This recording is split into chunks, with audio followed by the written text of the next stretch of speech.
दोस्तों, स्वागत है आपका हमारे चैनल आर.के. वर्मा में। दोस्तों, अकबर बीरबल की कहानियों से भी ज्यादा मजेदार कहानी मुल्ला नसरुद्दीन की है। वीडियो को पूरा जरूर देखें। एक गरीबों का दाता बहुत मजेदार कहानी। दीवार के पास बैठे वे सभी लोग मजलूम और जरूरतमंद थे। सभी के चेहरों पर मुर्दनी सी छाई हुई थी। अपने आप को धूल में कलाबाजियां खिला देने के एवज में जो गालियां मुल्ला नसरुद्दीन गधे को देना चाहता था, वे उसके होठों में ही रह गईं। वह उनकी ओर देखकर हंस दिया। उसने सोचा कि इससे पहले कि लोग उस पर हंसे, उसे खुद ही अपने आप पर हंसना चाहिए। इसलिए वह हंसा, ठठाकर हंसा, फिर उन लोगों की ओर आंख मारकर बोला, वाह वाह! क्या आप लोग बता सकते हैं कि मैंने कितनी कलाबाजियां खाई? भई मैं तो गिन नहीं सका। फिर हंसते हुए ही उसने अपने गधे की पीठ थपथपाई और उसे संबोधित करते हुए बोला, अरे शैतान! तुझे तुझे ऐसी शरारतें क्यों सूझती हैं? हालांकि उसका मन चाह रहा था कि इस गधे की जमकर धुनाई करे, मगर नहीं, वह चाहकर भी ऐसा नहीं कर सका और उन लोगों से मुखातिब होकर बोला, जरा सी नजर बचाते ही शैतानी कर देता है। कहकर वह फिर हंसने लगा। किंतु फिर एकाएक ही उसकी हंसी रुक गई, क्योंकि वहां बैठा कोई भी व्यक्ति हंसने में उसका साथ नहीं दे रहा था। औरतें वहां बच्चों को गोद में लिए जो बैठी थीं, वे रो रही थीं। मर्दों के चेहरे ऐसे लग रहे थे मानो वे भी रोते रहे हों और अब उनके आंसू सूख गए हों। यह सब देखकर मुल्ला नसरुद्दीन को समझते देर नहीं लगी कि यहाँ अवश्य ही कुछ दाल में काला है। आंख चेहरे पर गंभीरता का आवरण डालकर वह उनकी ओर बढ़ा और झुर्रियोंदार चेहरे और सन जैसे सफेद बालों वाले एक बूढ़े से मुखातिब होकर बोला, बुजुर्गवार, आखिर माजरा क्या है? यहाँ बैठे सभी लोगों के चेहरों पर इतनी उदासी क्यों है? और ये औरतें, बच्चों को कलेजे से चिपकाए ये औरतें क्यों रो रही हैं? इस धूल और गर्द भरी दोपहरी में क्या यह बेहतर न होता कि आप लोग अपने अपने घरों की ठंडी छांव में बैठते, वहां आराम करते? जिस वृद्ध को मुल्ला नसरुद्दीन ने संबोधित किया, वह गमजदा लहजे में बोला, ए रहमदिल मुसाफिर, घरों में बैठना उन्हें नसीब होता है जिनके पास अपने घर हों। ए खुदा के नेक बंदे, हम तुझे क्या बताएं, हमारी परेशानियों और मुसीबतों का कोई अंत नहीं है। तू हमारी मुसीबतों का अंत नहीं कर सकता, इसलिए कुछ भी बताना बेकार है। जहां तक मेरी बात है तो मेरा क्या, मैं तो बूढ़ा हो चुका हूँ। मेरी तो अल्लाह से यही दुआ है कि वो मुझे उठा ले। कहते कहते बूढ़े की आंखों में आंसू भर आए। उसकी बात सुनकर मुल्ला नसरुद्दीन को काफी ठेस पहुंची और वह बोला, मेरे प्यारे बुजुर्ग, आप मर्द हैं, मर्दों को ऐसी बातें शोभा नहीं देती। आखिर आप ऐसी बातें कर ही क्यों रहे हैं? आपने कहा है कि मैं कुछ नहीं कर सकता, ऐसा आप मेरी गरीब सूरत देखकर कह रहे हैं, मगर आप मेरी सूरत पर न जाइए और मुझे अपनी परेशानी बताइए।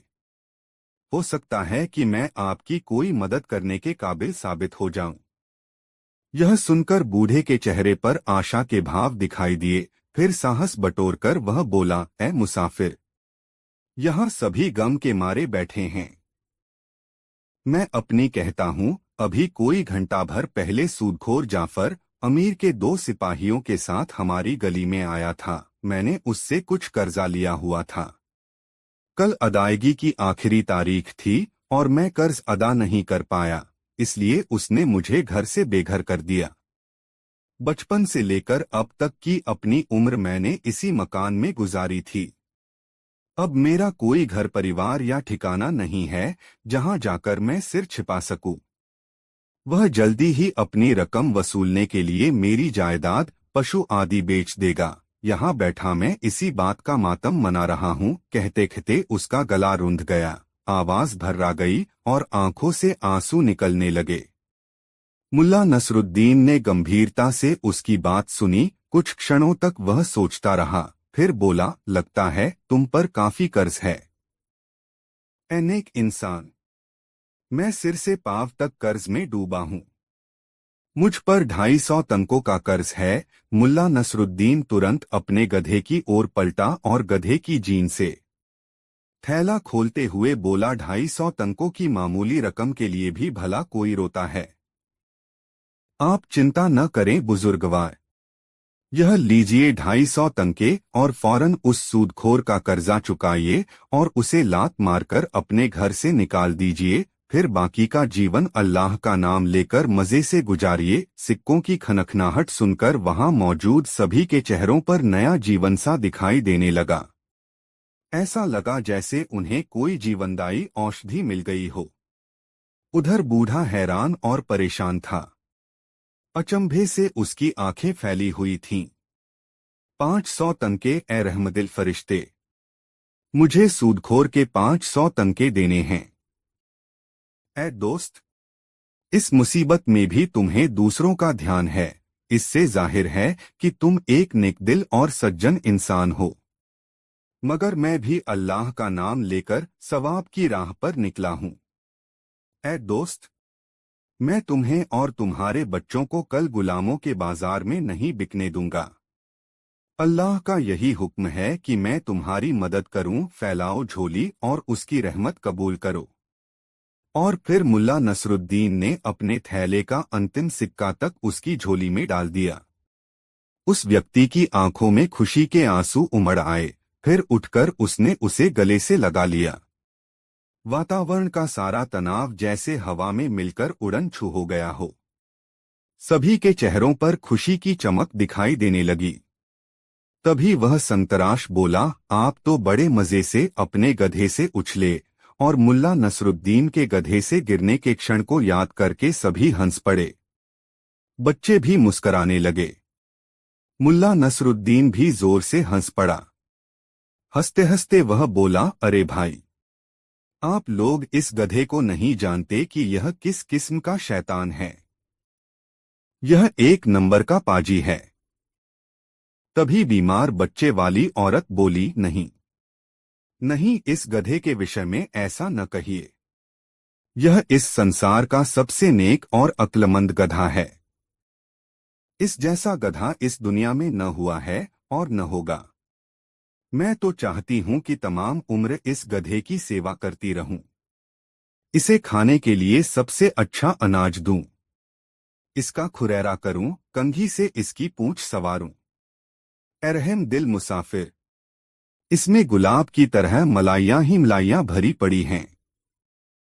यदि यह उछलकर खाई पार करके तुम्हें अपनी पीठ से गिरा न देता और सीधा सीधा पुल से गुजर जाता तो तुम शायद हमारी तरफ देखे बिना ही अपनी राह पर चले जाते। ए नेक मुसाफिर, अल्लाह के हुक्म और इसकी कोशिश से ही तो तुम हमारे लिए अंधेरे में सूरज का उजाला बनकर आए हो। इसलिए ए नेक फरिश्ते, आप इस नेक गधे को कुछ न कहो। बूढ़ा बोला, यह बिल्कुल ठीक कहती है ए रहमदिल इंसान। अपने दुहकों को दूर करने के लिए हम इस गधे के एहसानमंद हैं और तहेदिल से इसका शुक्रिया अदा करते हैं। वास्तव में यह गधा इस दुनिया का गहना है। गधों में सबसे नेक, रहमदिल, समझदार और हीरा गधा है यह। और फिर दिल खोलकर सब लोग गधे की तारीफ करने लगे। इसे सूखे आड़ू, भुना हुआ अनाज, खूबानियां और पुए खिलाने में सब बढ़-चढ़ कर हिस्सा लेने लगे। दुम फटकार कर गधे ने परेशान करने वाली मक्खियों को भगाया। फिर सबकी भेंट बड़ी ही फिराक दिली से कबूल की। माल पर हाथ साफ करते हुए टेढ़ी नजर से वह उस चाबुक को भी देख रहा था जो मुल्ला नसरुद्दीन के हाथ में लहरा रहा था। दिन डूबने वाला था। पेड़ों के साए लंबे हो रहे थे। लाल पैरों वाले सारस पंख फड़फड़ाते और कैंकै का शोर मचाते हुए अपने घोंसलों को लौट रहे थे, जहां अपनी लाल लाल चोंचे खोले उनके बच्चे उनका इंतजार कर रहे थे। मुल्ला नसरुद्दीन ने उनसे जाने की इजाजत मांगी। सबने झुककर मुल्ला का शुक्रिया अदा किया। आपका बहुत बहुत शुक्रिया कि आपने हमारी परेशानी को समझकर इस बुरे वक्त में हमारी मदद की। कैसे न करता, कैसे न समझता मैं आपकी परेशानी। मुल्ला नसरुद्दीन बोला, आज ही मेरे 4 कारखाने छिन गए हैं, जिनमें 8 होशियार कारीगर मेरे लिए काम करते थे। एक मकान छिन गया जिसके बाग में फव्वारे लगे थे, पेड़ों से लटकते सोने के पिंजरों में चिड़ियां चहचहाती थीं।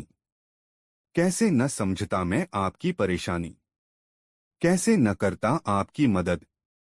पोपले मुंह वाला वह बूढ़ा, जिसे मुल्ला नसरुद्दीन ने 250 तंके दिए थे, बोला, ए खुदा के नेक बंदे, मेरे पास शुक्रिया के रूप में तुम्हें देने के लिए कुछ भी नहीं है, मगर जब मैंने अपना घर छोड़ा था तो अपने साथ में एक चीज उठा लाया था, और वह है यह कुरान शरीफ। तुम इसे ही ले लो। अल्लाह की इस अंधेरी दुनिया में यह तुम्हें रास्ता दिखाने वाली रोशनी बनेगी। हालांकि नसरुद्दीन के लिए मजहबी किताबें कोई अहमियत नहीं रखती थीं, मगर फिर भी बूढ़े के दिल को ठेस न लगे, यही सोचकर उसने वह किताब ले ली और उसे जीन में लगे थैले में डाल लिया। फिर कूदकर अपने गधे पर सवार हो गया। तभी वहां उपस्थित लोगों को कुछ याद आया। चौंककर संतराश ने पूछा, आपका नाम? कम से कम अपना नाम तो बताओ ए फरिश्ते, हमें इतना तो पता चलना ही चाहिए कि हम इबादत में किसके लिए दुआ मांगे। मेरा नाम जानकर आप लोग क्या करेंगे? सच्ची नेकी को शोहरत की जरूरत नहीं होती। रहा दुआ का मसला तो बेफिक्र रहो, खुदा के बहुत से फरिश्ते हैं जो लोगों के नेक कामों की उसे खबर देते रहते हैं। फरिश्ते ही अगर काहिल, निकम्मे और लापरवाह हुए या नर्म बादलों में सोते रहे तो आपकी इबादत का कोई भी असर न होगा, क्योंकि ईमान वाले लोगों से बात पक्की कराए बिना सबकी बातों पर यकीन करना अल्लाह के नजदीक अच्छा नहीं। अच्छा, अलविदा कहकर उसने गधे को ऐड लगाई और सरपट दौड़ाता हुआ गली के मोड़ पर जाकर गायब हो गया। दोस्तों, कहानी कैसी लगी कमेंट में जरूर बताएं और वीडियो को एक लाइक जरूर कर दे। दो मुल्ला के ख्याली पुलाव मजेदार कहानी। अपने गधे पर सवार मुल्ला नसरुद्दीन चला जा रहा था। कहाँ जा रहा था यह उसे खुद पता नहीं था। वह तो गधे की पीठ पर बैठा ख्याली पुलाव पका रहा था।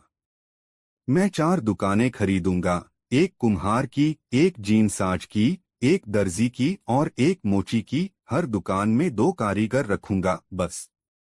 अपना काम तो सिर्फ पैसा बटोरना, बस। फिर साल 2 साल में ही रईस बन जाऊंगा। मकान, हाँ, मकान भी तो खरीदूंगा। हाँ, उसमें एक बाग भी होगा। बाग में फव्वारे होंगे, पेड़ होंगे, पौधे होंगे, पेड़ों पर पिंजरे लटके होंगे जिनमें चिड़ियां चहचहा रही होंगी। शादी, अरे हाँ भाई, शादी भी करूंगा। ज्यादा नहीं, बस 2 शादियां करूंगा। हर बीवी से 3 या 4 लड़के होंगे। वाह, मजा आ जाएगा। फिर उनकी शादियां। अपने ही विचारों में गुम मुल्ला नसरुद्दीन को दीन दुनिया की कोई खबर ही नहीं थी। उसका गधा किस ओर जा रहा था इसका भी उसे कोई इल्म नहीं था। वह तो बस अपने ख्यालों की दुनिया में खोया हुआ था। उसका गधा भी मालिक को लापरवाह जानकर अपनी बदकारी पर उतर आया था। सामने ही एक छोटी सी खाई पर पुल बना था, मगर वह शैतान पुल पर न जाकर दाईं ओर मुड़ गया। उसका इरादा छलांग लगाकर खाई पार करने का था, और ऐसा ही उसने किया भी। उसने अपनी चाल तेज की और दौड़कर छलांग लगा दी। उधर मुल्ला नसरुद्दीन अपने लड़कों के ख्याल में उलझा हुआ था। जब लड़के बड़े हो जाएंगे तो मैं उन्हें बुलाकर, अरे ये मैं हवा में क्यों उड़ा जा रहा हूं या खुदा, मेरे शरीर में पंख लग गए हैं क्या? लेकिन नहीं, ऐसा कुछ नहीं था। इसका एहसास उसे तब हुआ जब वह बंदूक की गोली की भांति धरती पर आकर गिरा। उसके हलक से एक तेज चीख निकल पड़ी। उसकी आंखों के सामने सितारे से घिरकर रह गए। जल्दी ही उसे वास्तविकता का एहसास हो गया, और फिर धूल और गर्द से भरा कराहता हुआ जब वह उठा तो उसका गधा दोस्ताना अंदाज में कान हिलाता हुआ उसके करीब आकर खड़ा हो गया। दुनिया भर की मासूमियत उसके चेहरे पर झलक रही थी। उसने कुछ ऐसे अंदाज में आंखें मिचमिचाई मानो अपने मालिक से कहना चाहता हो कि आओ मेरे आका, फिर से मेरी पीठ पर बैठो। अबे नमकहराम, गुस्ताख, मेरे बाप दादाओं के नामालूम किन गुनाहों की सजा के रूप में इस जन्म में तेरा मेरा साथ बना है। या मेरे खुदा, इस लकड़बग्घे, न जाने मुल्ला नसरुद्दीन उसे अभी कितनी गालियां और देता कि तभी उसकी नजर वहीं एक टूटी हुई दीवार के पास बैठे कुछ लोगों पर पड़ी और वह खामोश हो गया। 3 दूर का चचेरा भाई। बहुत मजेदार कहानी। खुरदरे चेहरे वाले नौकर ने अपने घोड़े का रुख गली की ओर किया, फिर पलटकर नसरुद्दीन से बोला, अच्छा दोस्त, अब मैं चलता हूँ। तुम मुझे मिले ही नहीं, न जाने तुम्हें जमी खा गई या आसमान निगल गया। वैसे आज हमने बड़े सवाब का काम किया है। हाँ मेरे मेहरबान, भले और वफादार नौकर, तुम्हें सचमुच अपने मालिक की रूह की कितनी चिंता है। तुम एक दिन मुल्ला नसरुद्दीन की टक्कर के हो जाओगे। मुल्ला नसरुद्दीन का नाम सुनते ही नौकर के कान खड़े हो गए। उसकी आंखें चमकने लगीं। वह घोड़े की लगाम खींचकर तेजी से नसरुद्दीन के करीब आया और बोला, तुम उसे कैसे जानते हो? जानता कहाँ हूँ, यूं ही उसका जिक्र सुना था, मुल्ला नसरुद्दीन ने कहा, और दिल ही दिल में यह भी सोचा कि यह खुरदरा इतना सीधा नहीं है। वह उसके कुछ और करीब आ गया और बोला, तुम्हारा उससे क्या रिश्ता है? जरूर तुम उसके परिवार के किसी आदमी से परिचित हो। नहीं, ऐसी बात नहीं है। मैंने तो उसका सिर्फ नाम ही सुना है, बाकी उसके घर के किसी सदस्य से मेरा कोई संबंध नहीं है। मुल्ला नसरुद्दीन ने सहज भाव से कहा। सुनो, मैं तुम्हें एक रहस्य की बात बताता हूँ, किसी पे जाहिर न करना, मैं उसका दूर का चचेरा भाई हूँ। हम दोनों बचपन में साथ साथ ही रहते थे। नसरुद्दीन अच्छी तरह समझ गया कि वह जासूस है, अतः वह चुप रहा। खुरदरे की बात सुनकर उसने उसे गहरी नजरों से देखा जरूर, मगर किसी किस्म की कोई प्रतिक्रिया जाहिर नहीं की। वह पुनः बोला, इस जालिम अमीर ने उसके वालिद, 2 भाइयों और 2 चाचाओं को बड़ी बुरी मौत मरने पर मजबूर किया था। कैदखाने में उन पर बड़े जुल्म ढाए गए थे। इस दफा भी नसरुद्दीन चुप रहा। अमीर के सभी मंत्री पागल और सिरफिरे हैं। वह फिर बोला, इंसान के पीछे पड़े हैं जो सबका भला चाहता है। उस नेक नौकर की आंखों में लालच की चमक थी। उसका काम ही यह था कि धर्म की खिलाफत और तख्त से बगावत करने वाली विचारधारा के लोगों को वह गिरफ्तार हो जाओ और अच्छा नाम खींचो। तुम नसरुद्दीन के विषय में कुछ बोलो मेरे भाई। मैं उससे मिलने के लिए, उसके हालात जानने के लिए बेकरार हूँ। लेकिन मुल्ला नसरुद्दीन ने तो जैसे होंठ सी लिए थे। अपने अमीर के विषय में मैं क्या कहूँ, एक तीर उसने और छोड़ा, पक्के उल्लू हैं। यह भी पक्के तौर पर नहीं कहा जा सकता कि अल्लाह का वजूद है ही। मुल्ला का दिल चाहा कि उसे एक करारा जवाब दे, लेकिन उसने मुंह नहीं खोला। अब खुरदरा नौकर बिल्कुल हताश हो गया। अपनी कोई तरकीब कारगर न होते देख उसे गुस्सा आ गया। उसने न जाने किसको भद्दी सी गाली दी, फिर घोड़े को ऐड लगाकर लगभग छलांगे लगाता हुआ गली से पार हो गया। वातावरण में एक बार फिर खामोशी छा गई। घोड़े की टापों से उड़ी गर्द ही वातावरण में दिखाई दे रही थी। उसके जाने के बाद नसरुद्दीन मुस्कराया, तो मेरे संबंधी अभी भी जिंदा हैं। उस बुजुर्गवार ने ठीक ही कहा था, यहाँ तो कदम कदम पर जासूस भरे पड़े हैं। मुल्ला जी, जैसे अपने आप से ही उसने कहा, बड़ी होशियारी से काम लेना होगा। पुरानी कहावत है कि कसूरवार की जुबान सिर के साथ ही कलम की जाती है। और फिर उस दिन मुल्ला बेवजह शहर की सड़कों की खाक छानता रहा। वह कभी खुरदरे नौकर करको को कोसता कि कमबख्त बेवजह आधी रकम ले मरा, तो कभी कर अफसर और रईस के बीच दाढ़ी नोच लड़ाई की याद करके मुस्करा उठता। दोस्तों वीडियो कैसा लगा कमेंट में जरूर बताएं। 4 दोस्तों सराय के अंदर अजीब सा माहौल था। सुर्ख चेहरे वाला मोटा सा सराय का मालिक एक भिखारी नुमा व्यक्ति की गर्दन दबोचे उसे बुरी तरह झकझोर रहा था।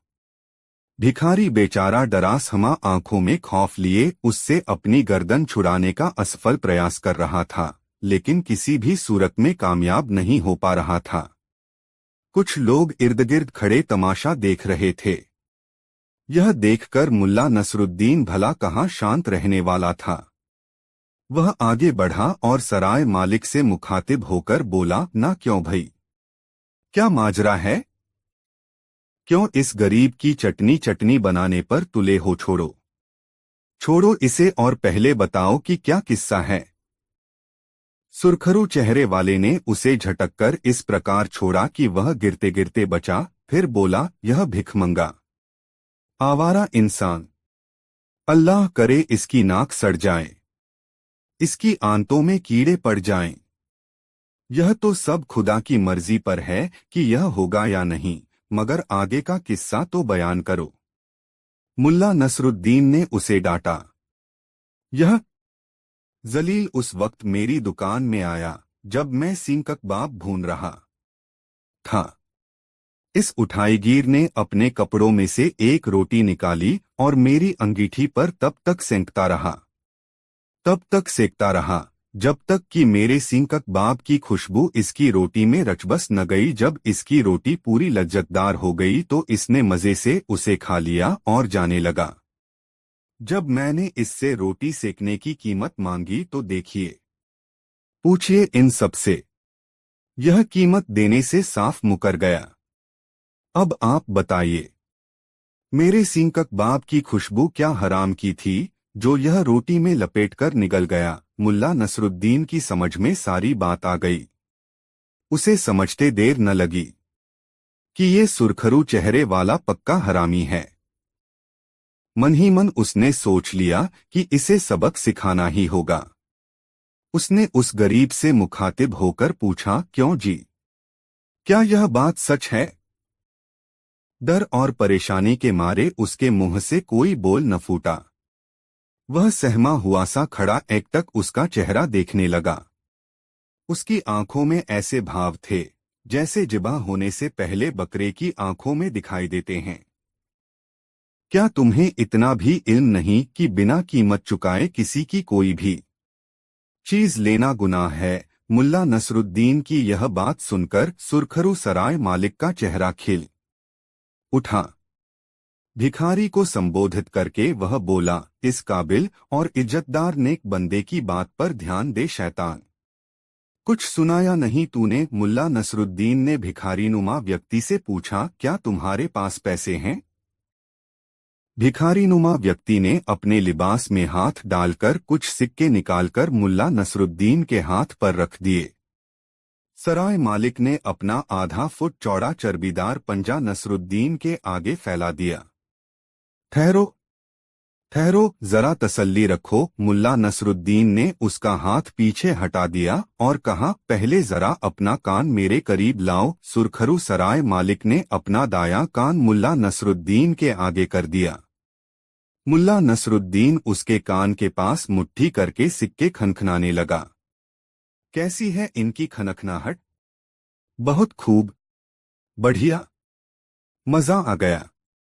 मुल्ला नसरुद्दीन ने सिक्के भिखारी को दे दिए और बोला, ऐ मेरे गरीब दोस्त, हिसाब बराबर हुआ, अब तुम जा सकते हो। क्या कहा? सराय मालिक के तेवर फौरन बदल गए। उसकी आंखें लाल होकर बाहर को उबल पड़ी। क्रोध से दहाड़ा, जा सकते हो, लेकिन मेरे पैसे तो मुझे मिले ही नहीं। ज्यादान बनो डॉट। इस बार मुल्ला नसरुद्दीन के गए, तुम्हें तुम्हारी खुशबू की पूरी कीमत मिल चुकी है। भी तेवर बदल। कैसे कैसे मिल चुकी? सुरखरू चेहरे वाला चिल्लाया। फिर लोगों को संबोधित करते हुए बोला, देख रहे हैं आप लोग कैसी गुंडागर्दी हो रही है यहाँ, और आप लोग चुप हैं? ठहरो, मैं तुम्हें समझाता हूँ। आप भी सुनिए। मुल्ला नसरुद्दीन ने तमाशबीनों से कहा, हाँ तुम्हारा हिसाब बराबर इस प्रकार हो गया दोस्त कि इसने तुम्हारे सींग कबाब की खुशबू सूंघी सूंघी न हो। सींग कबाब खाए तो नहीं? नहीं।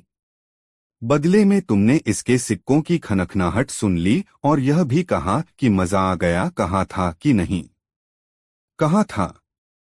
तो बस हिसाब बराबर। वाह वाह, मरहबा मरहूबा। लोग मुल्ला नसरुद्दीन की तारीफ करने लगे। क्या इंसाफ किया है। सराय का मालिक अग्नेय नेत्रों से मुल्ला नसरुद्दीन को घूर रहा था। इस वाकिये को सुनकर सभी जोर से हंस पड़े। मुल्ला नसरुद्दीन भी हौले हौले मुस्करा रहा था, हालांकि उसकी पलकें मुंदी हुई थीं। शोर ज्यादा बढ़ जाता इससे पहले ही एक व्यक्ति बोला, इतने जोर से मत हंसो वरना लोग समझ जाएंगे कि हम मुल्ला नसरुद्दीन की बातें कर रहे हैं। मुल्ला नसरुद्दीन सोच रहा था कि इन लोगों को इस घटना का कैसे पता चला। यह घटना बगदाद में नहीं बल्कि इस्तांबुल में घटी थी। फिर इन बगदादियों को इसकी भनक कैसे पड़ी। तभी मवेशियों के व्यापारी ने कहा, अब एक किस्सा मैं भी सुनाता हूँ। हाँ हाँ सुनाओ। सुना जाता है कि फिर उसकी आंखों के सामने यह घटना फिल्म के दृश्यों की भांति सजीव हो उठी। दोस्तों वीडियो कैसा लगा कमेंट में जरूर बताएं। 3 मौलाना हुसैन बने नसरुद्दीन, नई मजेदार कहानी। लड़ाई लगभग शांत हो चुकी थी। अधिकांश नागरिक अपने अपने घरों में जा चुके थे। सैनिक बाजार के चप्पे चप्पे पर फैल चुके थे। बहुत से लोग गिरफ्तार हुए थे। अधिकांश बाजार बंद हो चुका था। इक्का दुक्का छोटी मोटी दुकानें ही खुली हुई थीं। उधर अमीर ने दरबार की आपातकालीन सभा बुलाई हुई थी। मरघट जैसा सन्नाटा सभा में छाया हुआ था। हर छोटा बड़ा अधिकारी वहां मौजूद था, मगर सभी के चेहरों पर डर, दहशत और आशंका के साए लहरा रहे थे। अमीर अपने शानदार तख्त के सामने पीठ पर दोनों हाथ बांधे बड़ी बेचैनी से चहलकदमी कर रहे थे। एक और प्रधानमंत्री बख्तियार और अरसला बेग खड़े थे। उन दोनों के चेहरों पर फटकार सी बरस रही थी। दिल ही दिल में वे मुल्ला नसरुद्दीन को करोड़ों गालियां बक चुके थे। इसके बावजूद भी गालियों का सिलसिला जारी था। एकाएक अमीर रुके और सब पर एक दृष्टि डालकर बोले, यहाँ जो भी कुछ हुआ या हो रहा है सब आप लोगों के सामने है। अब आप लोगों की क्या राय है। इस मुसीबत से कैसे छुटकारा पाया जाए, यह सवाल हम पहली बार नहीं कर रहे हैं। सब मौन थे, कोई कुछ न बोला। सब सिर झुकाए बैठे रहे। उन्हें खामोश देखकर एकाएक अमीर की मुखमुद्रा बदल गई। उनके चेहरे पर भूकंप के से भाव दिखाई देने लगे। अब तो कई लोगों की जुबानें तालू से जा लगीं, हलक सूख सूख गए। सबसे बुरा हाल बख्तियार और अरसला बेग का था। मुल्क में अमन चैन का पूरा दारोमदार उन्हीं पर था। मगर इससे पहले कि अमीर कोई सख्त हुक्म जारी करते कि एक कर्मचारी उनके सम्मुख हाजिर हुआ और बोला, आका का इकबाल बुलंद रहे। महल के फाटक पर एक अजनबी आया हुआ है जो खुद को बगदाद का आलिम मौलाना हुसैन बताता है। उसका कहना है कि मौलाना हुसैन। अमीर ने उसकी पूरी बात सुने बिना ही हुक्म दंदनाया, उन्हें अदब के साथ भीतर लाया जाए। कर्मचारी चला गया। अमीर के चेहरे का तनाव तेजी से कम होने लगा। उनके चेहरे पर विश्वास के ऐसे चिन्ह दिखाई देने लगे मानो अब उनकी सारी परेशानियां दूर होने वाली हों। कुछ देर बाद आलिम मौलाना हुसैन लगभग दौड़ता हुआ दरबार में आया। ऐ मेरे आका, इस जगत के चांद सूरज, दुनिया के सरताज, अमीर आजम, यह गुलाम आपके लिए दुआ करता हुआ रात दिन सफर करके एक बड़े खतरे से आगाह करने आया है। अमीर मुझे बताएं कि क्या आजकल कोई नई औरत आपके जीवन में आई है या आने वाली है। क्या अमीर उससे मिले हैं। क्या कहा औरत। अमीर ने तख्त पर बैठे बैठे बेचैनी से पहलू बदला। हाँ, एक औरत लाई तो गई है, मगर हम अभी उससे मिले नहीं, बल्कि इरादा बना रहे हैं। खुदा का शुक्र है। खुदा का लाख लाख शुक्र है। मुल्ला नसरुद्दीन ने राहत की सांस ली, फिर उठा और दोनों हाथ आसमान की ओर उठाकर बोला, अल्हम्दुलिल्लाह। अल्लाह ने विद्वता और गंभीरता का सितारा डूबने से बचा लिया। मैं अमीर आजम को बता देना चाहता हूं कि कल रात सितारों व ग्रहों की स्थिति ऐसी थी जो कि उनके लिए काफी खतरनाक थी।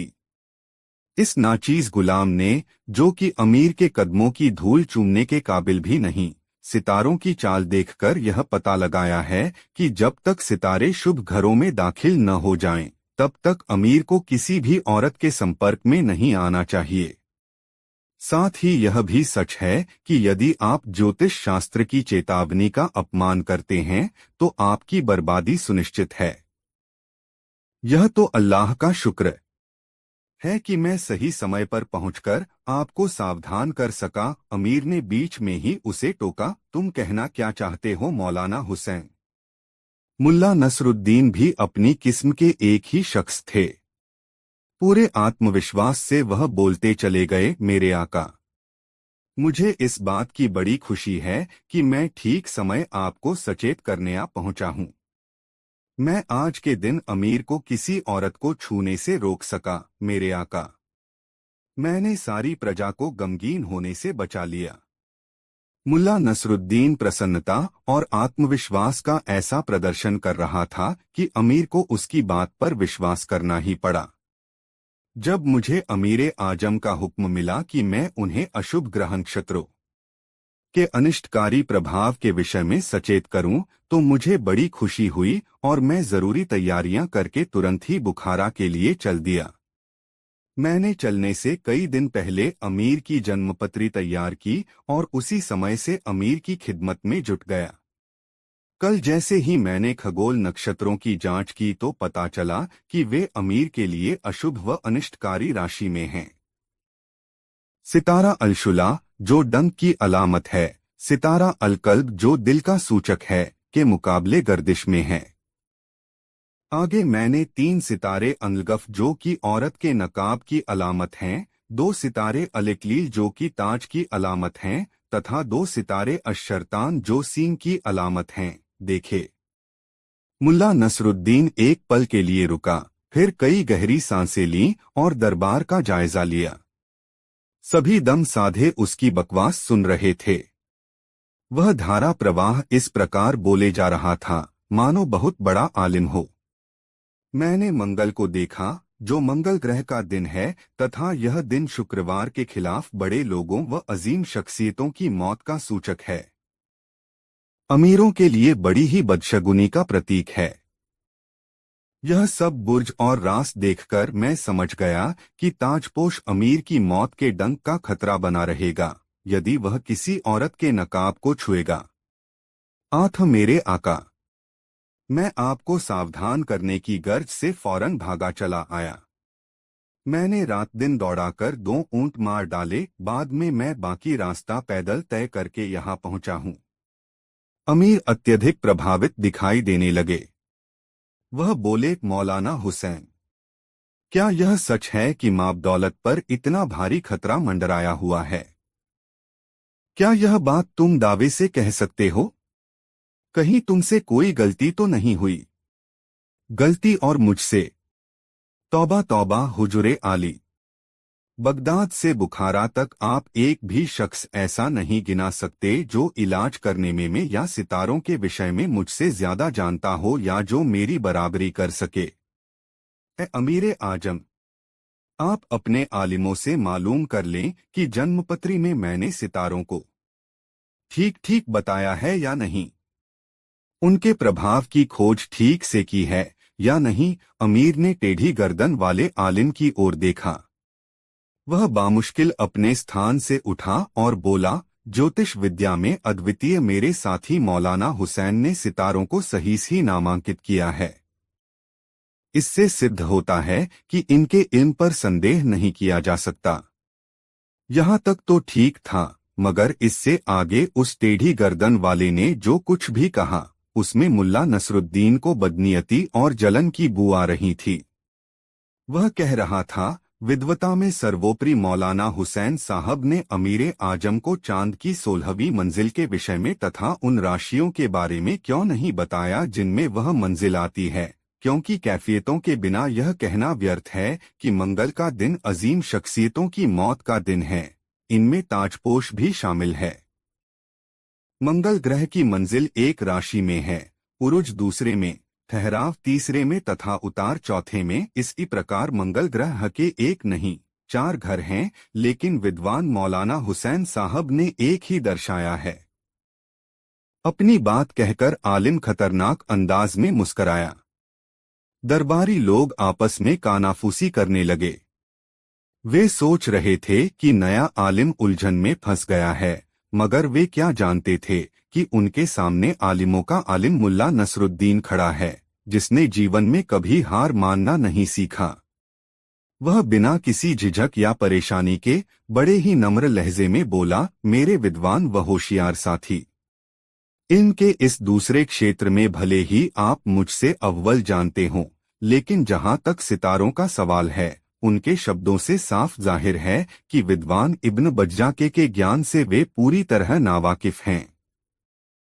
इब्न बज्जा का दावा है कि मंगल की मंजिल हमल तथा अकबर मेष व वृश्चिक की राशि में है, उसका उतार कर्क, उरुज मकर व ठहराव तुला राशि में है, लेकिन बहरसूरत वह मंगल का ही है तथा उस पर उसकी वक्र दृष्टि होने से ताजपोशों के लिए अनिष्टकारी व घातक है। इस प्रकार धारा प्रवाह रूप से बोलते वक्त मुल्ला नसरुद्दीन को इस बात की तनिक भी परवाह नहीं थी कि वह सही बोल रहा है या गलत। वह तो जानता था कि ऐसे मौकों पर बड़बोले और बातूनी लोगों की ही जीत होती है। वह आलिम के साथ भिड़ने के लिए पूरी तरह तैयार था, लेकिन आलिम उसकी चुनौती स्वीकार न कर सका। दरबारी उल्टे उसे ही घूरने लगे, क्योंकि मुल्ला नसरुद्दीन के धारा प्रवाह बोलने से वे काफी प्रभावित दिखाई दे रहे थे। यदि तुमने सभी सितारों का सही नाम व अनुभव बताया है, एकाएक ही अमीर बोल उठे, और तुम्हारी बात पूरी तरह ठीक है, तो भी हमारी समझ में एक बात नहीं आ भा रही है कि हमारी जन्मपत्री में सितारे अशरतान कहाँ से आ गए, जो कि सींगों की अलामत निशानी हैं। मौलाना हुसैन, तुमने वास्तव में ठीक समय पर आकर हमें सचेत किया है, क्योंकि आज सवेरे ही एक जवान लड़की हमारे हरम में लाई गई है। हम उससे मिलने की तैयारी। नहीं मेरे आका, नहीं, एकाएक ही खौफजदा होते हुए मुल्ला नसरुद्दीन चीखा, उसे अपने ख्यालों से ही दूर कर दीजिए। आपके लिए तो उसके बारे में सोचना भी गुनाह है। जिस प्रकार चीखकर असभ्य तरीके से वह अमीर को संबोधित कर रहा था, हालांकि वह दरबारी सभ्यता के विपरीत था, किंतु वह जानता था कि इस प्रकार का नाटक करके ही वह अमीर के अधिक निकट पहुंच सकता है।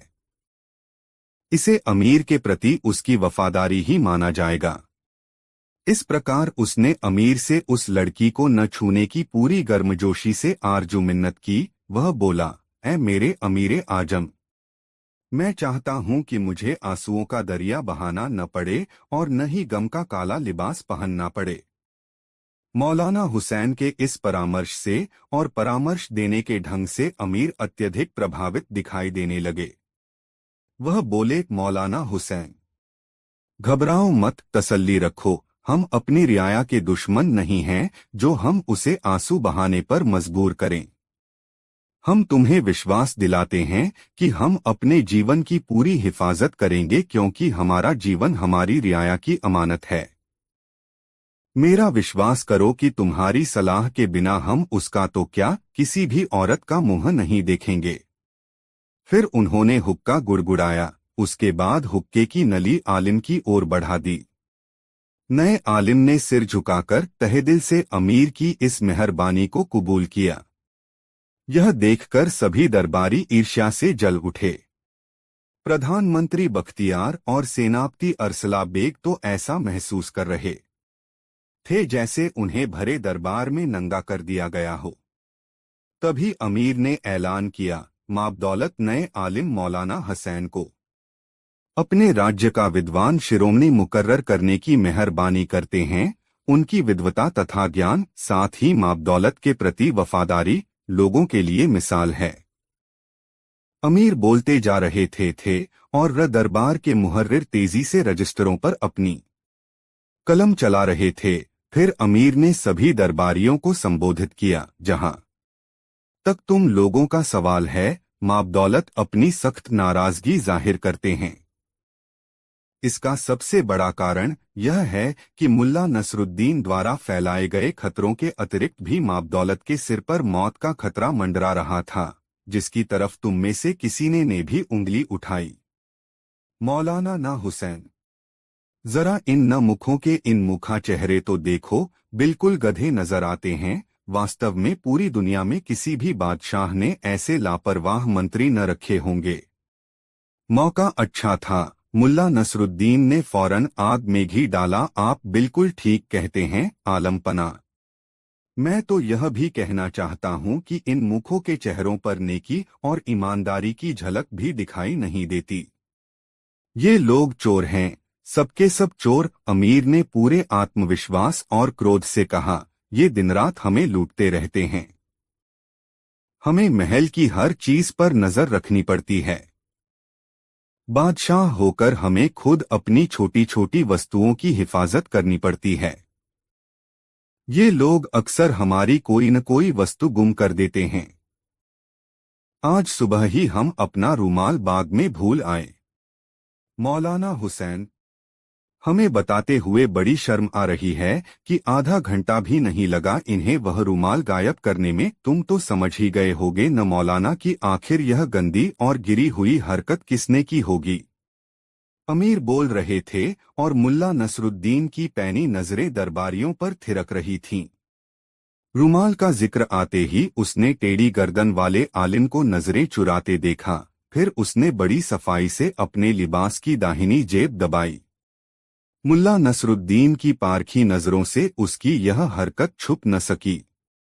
वह बड़ी तसल्ली से अपने स्थान से उठा। धीरे धीरे चलता हुआ आलिम के पास पहुंचा। फिर बड़ी सफाई से उसके लिबास की जेब में हाथ डालकर उसने वह रूमाल खींच लिया जो सोने के तारों से कढ़ा हुआ था। अमीरे आजम, क्या इसी रूमाल के खो जाने पर आप दुखी हैं? यह देखकर आश्चर्य और भय के मारे सभी दरबारी सत्ते में आ गए। नया आलिम वास्तव में ही खतरनाक प्रतिद्वंद्वी सिद्ध हो रहा था। यह टेढ़ी गर्दन वाला वही आलिम था जिसने मुल्ला नसरुद्दीन का विरोध किया था और अब पहले ही झटके में मुल्ला नसरुद्दीन ने उसे तबाह कर दिया। उसका भांडा फूट चुका था। यह सब देखकर भय के मारे सभी अधिकारियों के दिल बैठे जा रहे थे। यह देखकर अमीर गरजकर बोले, वाकई मौलाना हुसैन, वाकई तुम बड़े काम के आदमी हो। अल्लाह गवाह है, यही हमारा रूमाल है। तुम कमाल के आदमी हो मौलाना हुसैन। फिर वह दरबारियों की ओर पलटे, आखिर तुम रंगे हाथों पकड़े ही गए। तुम लोगों ने हमारा बड़ा नुकसान किया है, मगर अब एक धागा भी तुम लोग नहीं चुरा पाओगे। जहां तक इस गंदे चोर का सवाल है, इसके पूरे शरीर के बाल नोचकर इसके तलवों में 100 बेंत मारे जाएं। इसे नंगा करके उल्टा गधे पर बैठाया जाए तथा चोर चोर कहते हुए इसे सारे शहर में घुमाया जाए। बादशाह का हुक्म सुनते ही अरसला बेग ने सैनिकों को इशारा किया। अगले ही पल सिपाहियों ने आलिम को दबोच लिया, फिर धकेलते हुए बाहर ले गए। आलिम बुरी तरह चीख चिल्ला रहा था। बाहर सिपाही उस पर बुरी तरह पिल रहे थे। इस मौके पर जिस किसी सिपाही को उससे कोई खंदक थी, वह बढ़-चढ़ कर हिस्सा ले रहा था। कुछ देर बाद जब उसे दरबार में पेश किया गया तो वह बिल्कुल नंगा था तथा उसके शरीर के सारे बाल नुचे हुए थे। वह बड़ा ही भद्दा और कुरूप नजर आ रहा था। उसका पूरा शरीर खून से लहूलुहान था। ऐसा लगता था कि उसी दाढ़ी और साफे ने ही आज तक उसकी बदकारी और बदनीयती को छिपा रखा था। ऐसी शक्ल वाला व्यक्ति गुंडा, बदमाश और चोर ही हो सकता था। इस पाजी को मेरी नजरों के सामने से दूर करो, इसके साथ वैसा ही सुलूक किया जाए जैसा हमारा हुक्म है। अगले पल सैनिक उसे किसी जानवर की भांति थकियाते हुए बाहर ले गए। अमीर उसके जाने के बाद काफी देर तक नए आलिम से बातें करते रहे। दरबारी शांत भाव से खड़े या बैठे थे। उन सभी के चेहरों पर हवाइयां सी उड़ रही थीं और अब तो वे नए आलिम से नजरें तक मिलाने से कतरा रहे थे। सबसे बुरी हालत प्रधानमंत्री बख्तियार की थी। उसे अपने अधिकार छिनकर नए आलिम के हाथों में जाते दिखाई दे रहे थे और दिल ही दिल में वह उसे शिकस्त देने की नई योजना सोच रहा था। अभी मौलाना हुसैन उर्फ नसरुद्दीन और अमीर के बीच सफर आदि की बातें चल ही रही थीं कि तभी एक पहरेदार दौड़ता हामफता वहां आया और चीखते हुए बोला, अमीर आजम को मालूम हो कि राज्य में अशांति फैलाने वाले मुल्ला नसरुद्दीन को गिरफ्तार कर लिया गया है। क्या? अमीर उछलकर खड़े हो गए। उसे फौरन दरबार में हाजिर किया जाए। अगले ही पल कुछ सिपाही एक बूढ़े को घसीटते हुए लाए और तख्त के सामने फर्श पर फेंक दिया। वह था असली मौलाना हुसैन। उसे देखते ही मुल्ला नसरुद्दीन को सारा दरबार घूमता हुआ प्रतीत होने लगा। दोस्तों, वीडियो कैसा लगा कमेंट में जरूर बताएं। 5 प्रतिभाशाली गधा बहुत मजेदार कहानी। बाजार में आकर मुल्ला नसरुद्दीन एक ऐसे चायखाने में जा घुसा जो लोगों से खचाखच भरा हुआ था। उसमें रेशमी गद्दे व कालीन बिछे हुए थे। उसने अपने गधे को खूंटे से बाहर नहीं बांधा, बल्कि चायखाने में ही लेकर घुस आया। वहां मौजूद लोग आश्चर्य से उसे देखने लगे। कुछ लोगों ने नाक मुंह भी सिकोड़ा कि कैसा बेहुदा आदमी है जो गधे को ही अंदर ले आया। मुल्ला नसरुद्दीन ने जीन के झोले से वह कुरान शरीफ निकाली जो कुछ दिन पूर्व एक बूढ़े ने उसे दी थी। उसने कुरान शरीफ गधे के आगे रख दी। यह कार्य उसने पूरे आत्मविश्वास और गंभीरता से किया, जैसे वह बड़ा ही स्वाभाविक हो। चायखाने में मौजूद लोग आश्चर्य और उत्सुकता से एक दूसरे का मुंह ताकने लगे। गधा चायखाने में लकड़ी के फर्श पर अपना खुर पटकने लगा। अरे! इतनी जल्दी? मुल्ला नसरुद्दीन कुरान का पन्ना पलटते हुए बोला, तू तो जरूरत से ज्यादा समझदार हो गया है। दिन दूनी रात चौगुनी तरक्की कर रहा है बेटा। यह देखकर चायखाने का तुंदियल मालिक फौरन उठकर उसके पास आया और बोला, सुन ए भले मानुष, क्या तुझे यह जगह गधे के लाने के लायक दिखाई देती है? और तूने यह धार्मिक ग्रंथ खोलकर इसके सामने क्यों रखा है?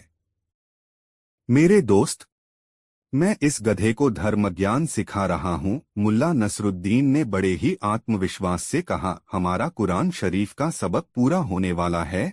अब शीघ्र ही इसे शरीयत धर्म कानून भी पढ़ाया जाएगा। चाय वाले की आंखें फटी और मुंह खुला का खुला रह गया। ऐसा अजूबा उसने जीवन में आज से पहले कभी नहीं देखा था। अन्य लोगों में भी कानाफूसी और भनभनाहट होने लगी। इस अजूबे को देखने और समझने के लिए बहुत से लोग उठकर खड़े हो गए। गधे ने एक बार पुनः खुर पटका। बहुत खूब, बहुत खूब। मुल्ला नसरुद्दीन ने पुनः पन्ना पलटा। मेरे बेटे, बस थोड़ी सी कसर रह गई है। तू जरूर अरबी मदरसे में उस्ताद बनने के काबिल हो जाएगा। फिर वह तमाशबीनों की तरफ पलटा। बस इसके साथ यही कमी है कि यह किताब के पन्ने नहीं पलट सकता। इस काम में इसे किसी न किसी की मदद चाहिए। ऊपर वाले ने इसे बड़ा ही जहीन बनाकर भेजा है। जनाबे आली, इसकी याददाश्त तो कमाल की है। अल्लाह से बड़ी गलती हुई जो इसे उंगलियां न बख्शीं। देखते ही देखते मुल्ला नसरुद्दीन के चारों ओर अच्छी खासी भीड़ जमा हो गई। अब मुल्ला नसरुद्दीन अपनी असलियत पर आ गया। समय कम था और उसे अभी काफी काम करना था। वह बोला, साहेबान, यह कोई साधारण गधा नहीं बल्कि शाही गधा है। हमारे अमीर का गधा है। एक रोज अमीर ने मुझे अपने पास बुलाकर कहा कि क्या तुम हमारे गधे को दीनियात सिखा सकते हो ताकि यह हमारे जैसा अक्लमंद हो जाए। मैंने गधे का दिमागी मुआयना करके कहा कि ए सम्मानित अमीर, यह गधा उतना ही तेज दिमाग और प्रतिभाशाली है जितने कि आपके अन्य दरबारिया आ। मैं इसे धर्मज्ञान दीनियात सिखाने का बीड़ा उठाता हूँ और दावे से कह सकता हूँ कि यह उतना ही विद्वान हो जाएगा जितने कि आप खुद हैं, और हो सकता है कि यह आपसे भी आगे निकल जाए, मगर इसके लिए 20 साल का लंबा समय लग जाएगा। बस यह सुनते ही अमीर ने शाही खजाने से मुझे 5,000 सोने के तंके दिलवाए और कहा कि इसे ले जाओ और पढ़ाओ। यदि 20 साल में तुम इसे दीनियात नहीं सिखा पाए तो तुम्हें सजाए मौत मिलेगी। चाय वाला बोला, तो तुम अपने सिर को अलविदा कह दो। भला किसी ने गधों को भी कहीं कुरान व दीनियात पढ़ते देखा है? अरे भाई, बुखारा में ऐसे बहुत से गधे हैं। मुझे सोने के 5,000 तंके चाहिए तथा ऐसे समझदार गधे रोजाना तो मिला नहीं करते। तुम मेरा सिर कलम होने की फिक्र न करो मित्र, क्योंकि 20 वर्ष में हम में से एक ने ए तो खुदा को प्यारा हो ही जाएगा, या तो मैं या अमीर या ये गधा। तब तक यह ज्ञात करने में काफी देर हो जाएगी कि धर्मज्ञान का सर्वोत्तम ज्ञाता कौन है। यह जवाब सुनकर पूरा चायखाना ठहाकों से गूंज उठा। चाय वाला तो अपने रेशमी गद्दे पर लोटपोट ही हो गया। हाँ हाँ हाँ, सबसे बड़ा धर्म ज्ञाता, अरे भाई। अचानक उसे न जाने क्या ख्याल आया कि वह एकाएक ही खामोश होकर मुल्ला नसरुद्दीन को घूरने लगा। फिर बोला, तुम कौन हो? कहाँ से आए हो? ए धर्म ज्ञान सिखाने वाले, कहीं तुम मुल्ला नसरुद्दीन तो नहीं हो? दुकान में सन्नाटा छा गया। सभी की सवालिया नजरें मुल्ला नसरुद्दीन के चेहरे पर स्थिर हो गईं। मुल्ला नसरुद्दीन कुछ पलों तक मुस्कराता हुआ सबके चेहरे देखता रहा, फिर बोला, तुम्हारा अनुमान बिल्कुल ठीक है दोस्त। मैं मुल्ला नसरुद्दीन ही हूँ। बुखारा शरीफ के नागरिकों, मेरा सलाम कबूल कीजिए। यह सुनते ही वहां खलबली मच गई। मुल्ला नसरुद्दीन, मुल्ला नसरुद्दीन। और यह बुलंद आवाज एक चायखाने से दूसरे में, दूसरे से तीसरे में, और फिर देखते ही देखते यह चर्चा पूरे शहर में फैल गई कि मुल्ला नसरुद्दीन बुखारा में आ चुका है। प्रत्येक स्थान, प्रत्येक गली कूचे में सिर्फ और सिर्फ एक ही चर्चा थी, मुल्ला नसरुद्दीन की चर्चा। दूर दूर के लोग चायखाने में आकर एकत्रित हो गए थे। ताजिक, उज्बक, तुर्कमानी, तातर, जर्जियाई वहां एकत्रित होकर जोर जोर से चिल्लाकर अपने प्यारे नसरुद्दीन, खुशमिजाज व हास्य प्रिय नसरुद्दीन का स्वागत कर रहे थे। भीड़ बढ़ने के बाद किसी ने एक गट्ठर बढ़िया किस्म की घास गधे के आगे लाकर डाल दी। किसी ने जई का ढेर लगा दिया और किसी ने एक बाल्टी साफ पानी उसके आगे रख दिया। मुल्ला नसरुद्दीन बाहर चायखाने की बरसाती में आ गया। उसने अपने चाहने वालों को सलाम करके उनका हार्दिक अभिनंदन किया, फिर एक तख्त पर खड़ा होकर बोला, बुखारा के नागरिकों, मैं आप सबका तहे दिल से स्वागत करता हूं। आप लोगों से मिलकर मेरा मन खुशी से नाच उठा है। हम पूरे 10 वर्षों के बाद मिल रहे हैं। मैं जानता हूं कि आपके दिलो दिमाग में बहुत से सवाल कौंध रहे हैं।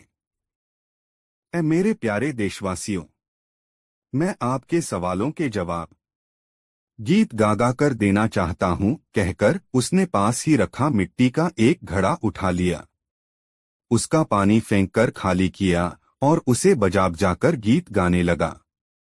मुल्ला नसरुद्दीन ने जब से होश संभाला था तब से वह अमीरों, सूदखोर आदि के अत्याचारों को गीतों के रूप में गा कर जनता के सामने रखता था। अपनी कविताओं और गीतों में उसने अमीर और सूदखोरों पर करारे व्यंग्य कसे थे। अंत में वह लोगों से कहता कि जिस प्रकार एक रोज पाप का घड़ा फूटता है, उसी प्रकार अमीर का घमंड भी एक न एक दिन अवश्य ही चूर चूर हो जाएगा और जनता को उसके अत्याचारों से मुक्ति मिलेगी। यह कहकर वह घड़े को धरती पर पटककर चूर चूर कर देता था। इस बार भी गीत की समाप्ति पर उसने ऐसा ही किया। फिर जनता से मुखातिब होकर बोला, दोस्तों, नयाज कुम्हार को सूदखोर और अमीर के बेरहम फैसले से बचाने की कोशिश करनी चाहिए, उसकी मदद करनी चाहिए। आप लोग मुल्ला नसरुद्दीन को भली भांति जानते हैं कि वह सही समय पर लोगों का कर्ज चुका देता है। क्या कोई मुझे कुछ समय के लिए 400 तनके दे सकता है?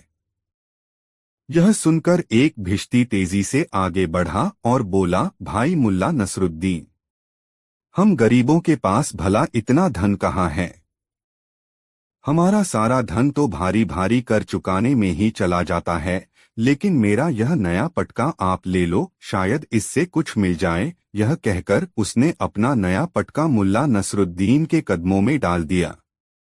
इसके साथ ही लोगों में सरगोशियां सी होने लगीं। फिर जैसे एकाएक ही सामूहिक आंदोलन सा फैल गया। देखते ही देखते उसके कदमों में पगड़ी, पटके, रुमाल, जूते और बर्तनों आदि का ढेर लगने लगा। तुंदियल चाय वाले ने भी 2 बेहतरीन चायदानियां व तांबे की 2 तश्तरियां लाकर उसके कदमों में रख दीं। देखते ही देखते सामान का बड़ा सा ढेर हो गया। बुखारा के नेक व रहमदिल नागरिकों, मुल्ला नसरुद्दीन बोला, बस बस, बहुत सामान हो गया। अब मैं नीलामी शुरू करता हूँ। यह रहा भिश्ती का पटका, जो इसे खरीदेगा उसे प्यास नहीं सताएगी। ये रहे कुछ मरम्मत किए पुराने जूते जो कि मक्का हो आए हैं। इन्हें पहनने वाले को जियारत, तीर्थ यात्रा का सुख मिलेगा। ये सभी सामान बहुत सस्ते में बिक रहा है, जल्दी करो। मुल्ला नसरुद्दीन चिल्ला रहा था, मगर जनता गुमसुम सी चुपचाप खड़ी थी।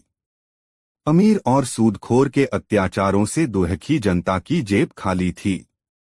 दोस्तों, यह कहानी आपको कैसी लगी कमेंट में जरूर बताएं। ऐसी और कहानी सुनने के लिए हमारे चैनल आरके वर्मा को सब्सक्राइब जरूर कर ले और यह वीडियो अपने मित्रों को जरूर शेयर करें। वीडियो देखने के लिए धन्यवाद।